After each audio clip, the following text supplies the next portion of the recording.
मानव ने देविका की ओर देखा और विक्रम को छोड़ देने का इशारा कर दिया। देविका ने ड्रग्स के पैकेट को उठाकर जेब में रखा और विक्रम से बोली, इस बार तुमको छोड़ रही हूं। अगर दोबारा तुम नशा करते पकड़े गए तो जिंदगी भर जेल में सड़ोगे। रिहैब सेंटर में चले जाओ। इस नशे और लत में कुछ नहीं रखा है। इतना कहकर देविका और मानव विक्रम के फ्लैट से बाहर निकल आए। मानव बोला, क्या लगता है कौन होगा वो टैटू वाला आदमी? देविका बोली, कोई भी हो सकता है। कोई स्मगलर या फिर कोई एजेंट या फिर हमारी ही तरह कोई और भी हो सकता है जो स्पिरिट स्टोन के पीछे हो। मानव चौंकते हुए बोला, फिर तो स्वामी प्रसाद की बेटी की कब्र जो मेरे घर के पास में है वो भी खतरे में आ सकती है। देविका बोली, आ तो सकती है लेकिन उसके चांस बहुत कम है क्योंकि ये इन्फॉर्मेशन लगभग ना के बराबर लोगों के पास है। हालांकि रिस्क तो है ही। मानव बोला, लेकिन हम अभी कुछ कर भी तो नहीं सकते हैं। अगर उधर जाते हैं तो ये नेकलेस वाला मामला पता नहीं कहां से कहां निकल जाए। देविका बोली, उसकी तुम चिंता मत करो।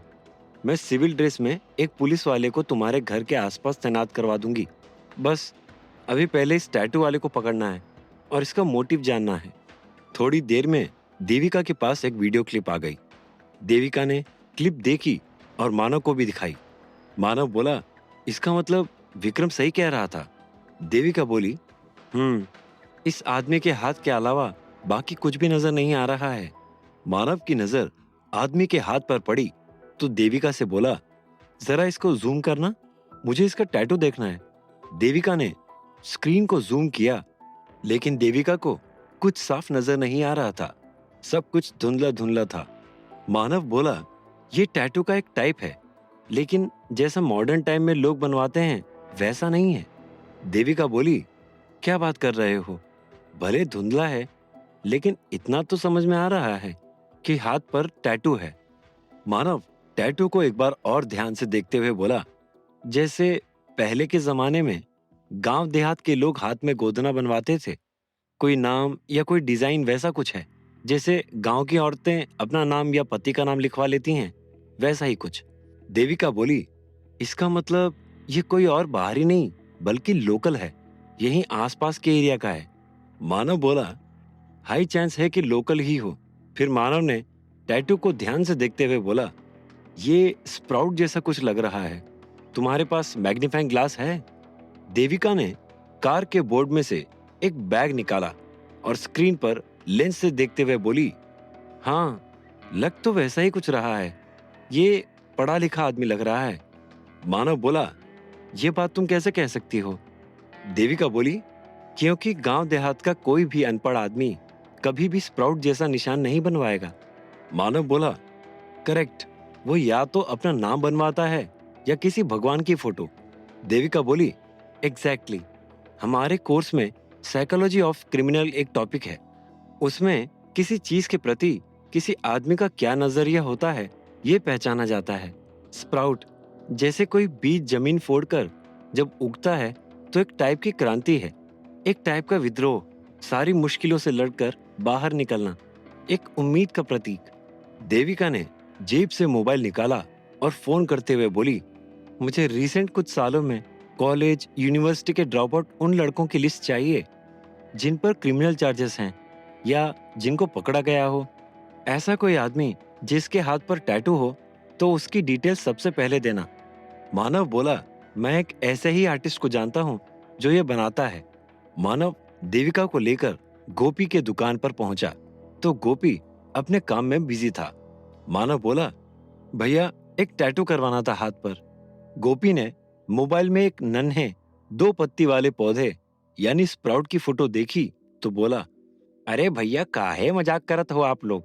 जिंदगी भर हम नाम लिख लिख के भगवान का फोटो बना बना के गुजार जीहन, अब आप ई बनवाए को कहत हो।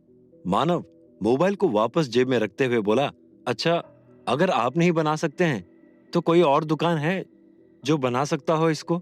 गोपी बोला, आप ऐसा करो, यहाँ से सीधे चले जाओ चौक, वहां दाहिने हाथ पा एक मस्जिद का रोड गई है और एक बाजार की ओर। मस्जिद वाले रोड के सामने ही एक दुकान है। बाप बिटवा दोनों बैठते हैं। ऊके बिटवा होशियार है, बम्बई में रहा, सीख कर आए हैं, ऊ बनाई ले है। मानव और देविका जल्दी से गाड़ी में बैठे और 20 मिनट के बाद चौक में टैटू के दुकान के सामने पहुंच गए। मानव दुकान के अंदर गया तो एक 30 से 32 साल के उम्र का एक लड़का एक आदमी के हाथ पर कुछ बना रहा था। मानव ने मोबाइल की स्क्रीन लड़के के सामने की और बोला, ये बनवाना है, बन जाएगा। लड़के ने एक नजर मोबाइल पर डाली और दरवाजे पर जीन्स पैंट, ब्लैक शर्ट और काले चश्मे में खड़ी देविका को देखा। फिर सड़क पर खड़ी कार पर नजर पड़ी तो बोला, नहीं, ये नहीं बनाना आता है। कुछ लिखवाना हो या आसान डिजाइन बनाना हो तो बना सकता हूँ, इसमें पत्ती ठीक से नहीं बनती है। मानव बोला, कोई और दुकान है जो इसे बना सके? लड़के ने बिना मानव की ओर देखे जवाब दिया, पता नहीं, मुझे नहीं पता। देविका और मानव अफसोस के साथ दुकान से बाहर निकल रहे थे कि सामने एक अधेड़ उम्र के आदमी से मिल गए। मानव को बाहर निकलते देख वो बोले, क्या हुआ, कुछ लिखवाना था क्या आप लोगों को? मानव बेमन से बोला, हाँ, ये वाला डिजाइन बनवाना था। और मानव ने मोबाइल की स्क्रीन उस आदमी को दिखा दी। आदमी बोला, तो आप लोग जा क्यों रहे हैं? अंदर चलिए ना, ये मेरी ही दुकान है, मेरा बेटा तो इन सब में खूब माहिर है। आदमी की बात सुनते ही देविका का माथा ठनक गया। मानव और देविका दोनों को वापस आया देखकर लड़का बोला, मैंने आपसे कहा ना कि।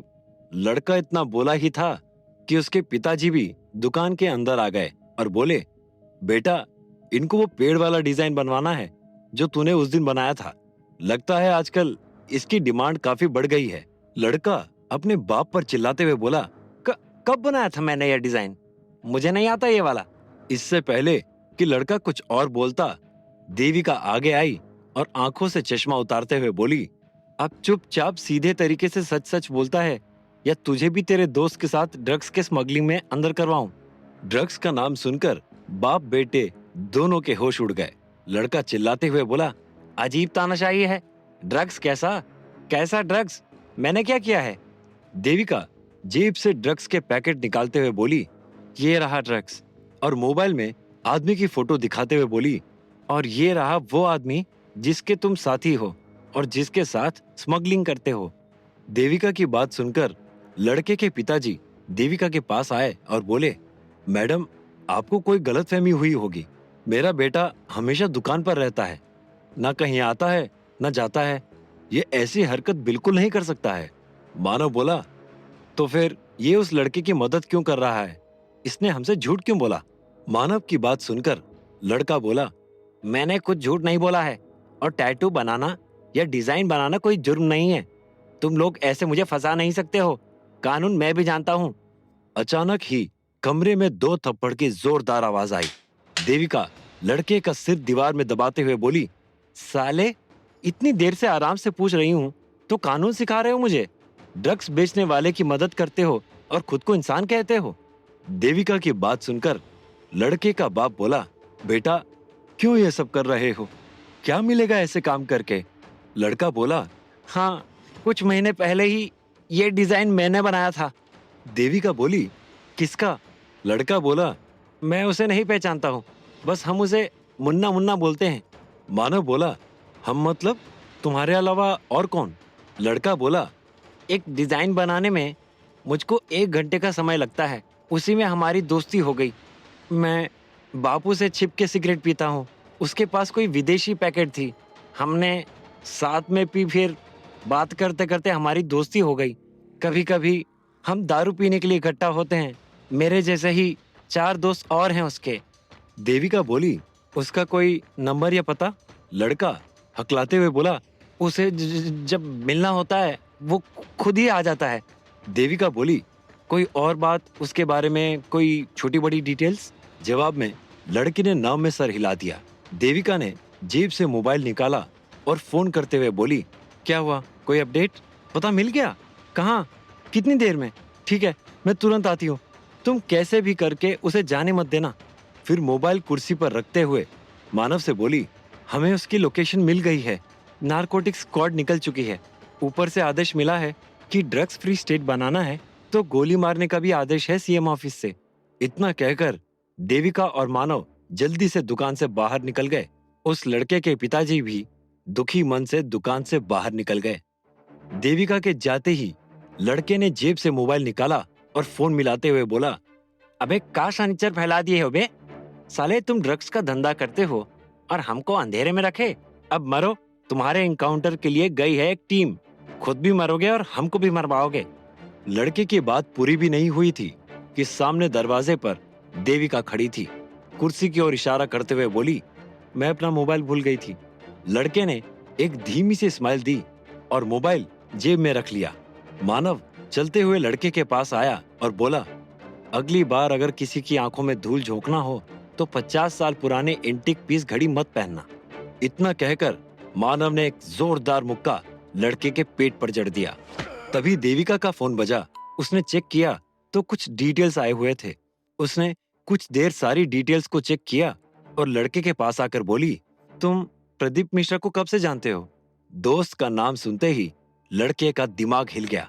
उसे समझ आ गया कि अब झूठ बोलने का कोई मतलब नहीं है। वो बोला, जब मैं मुंबई से लौटकर आया तब से प्रदीप भाई को पुरानी चीजों के बारे में अच्छी नॉलेज थी। मास्टर डिग्री है उनके पास। उन्होंने एक रिसर्च पेपर लिखा था, लेकिन उनके कॉलेज के एक प्रोफेसर ने उनके साथ धोखा किया और उसे अपने नाम से छपवा दिया। मानव बोला, कैसा टॉपिक था और कौन से प्रोफेसर? लड़का बोला, प्रोफेसर का नाम तो याद नहीं है, लेकिन टॉपिक किसी दो लोगों के मिक्स डीएनए के ऊपर कुछ था, ऐसा ही कुछ। मानव चौंकते हुए बोला, प्रोफेसर विश्वेश के बारे में तो नहीं कह रहे? लड़का बोला, हाँ हाँ वही। उस घटना के बाद से उन्होंने पढ़ाई छोड़ दी और पुराने सामानों की हेराफेरी करना शुरू कर दिया। देविका बोली, फटाफट मुझे अपने प्रदीप मिश्रा उर्फ मुन्ना भैया का पता बताओ। लड़का बोला, पता जानकर भी आपको कोई फायदा नहीं होने वाला। मानव बोला, क्यों? क्यों कोई फायदा नहीं होने वाला है? लड़का बोला, क्योंकि उनको कोई चीज मिली थी जिसके डील के लिए वो बाहर जाने वाले थे, या शायद चले भी गए हों। देविका बोली, बस, ट्रेन, कार, किससे जाने वाला है वो? लड़का बोला, 6 बजे उनकी ट्रेन थी लखनऊ के लिए, वहां से फिर फ्लाइट लेकर विदेश। बोल रहे थे इस बार कोई कमाल की चीज हाथ लगी है, अगर डील बढ़िया सेट हुई तो ये आखिरी काम होगा। मानव ने घड़ी देखी तो टाइम 6:05 हो चुके थे। देविका ने ट्रेन रुकवाने के लिए स्टेशन मास्टर को कॉल किया तो वो बोला, सॉरी मैम, वो ट्रेन नहीं रुक सकती है। आपको तो पता होगा कि आज ही उस ट्रेन को डीजल से इलेक्ट्रिक किया गया है और समारोह के बाद मुख्यमंत्री जी खुद उस ट्रेन से वापस लखनऊ जा रहे हैं। इतना सुनकर देविका ने सिर पकड़ लिया। देविका ने तुरंत प्रदीप की फोटो और details Lucknow railway police local थाने पर और एयरपोर्ट पर भेज दिया। मानव बोला, देविका, हमें कैसे भी करके उसे रोकना होगा। हम लखनऊ पुलिस के भरोसे नहीं बैठ सकते हैं, और अगर उन्हें प्रदीप मिल भी गया तो सारी बात बाहर आ जाएगी। मानव लड़के से बोला, उसकी फ्लाइट कितने बजे की है? लड़का बोला, 12 बजे की। मानव देविका की ओर देखते हुए बोला, हमारे पास लगभग 6 घंटे हैं, हम उसके बोर्डिंग से पहले पहुंच सकते हैं। एटलीस्ट हमें चांस लेना चाहिए। मानव की बात सुनकर लड़का हंस दिया। गुस्से में देविका उसका कॉलर खींचते हुए बोली, अगर तुम्हारी इंफॉर्मेशन झूठी निकली तो जिंदगी भर पछताओगे। फिर लड़का बोला, मैंने सब सच बताया है, फिर भी तुम लोग कितनी भी कोशिश कर लो उन्हें नहीं पकड़ पाओगे। वो तुम्हारे नाक के नीचे से निकल जाएगा। क्या मानव प्रदीप को पकड़ पाएगा, या मानव को विदेश बुलाने के लिए रची गई है ये साजिश? क्या मानव नेकलेस को वापस ले पाएगा? जानने के लिए सुनते रहिए पक्षी राज, सिर्फ और सिर्फ पॉकेट एफएम पर।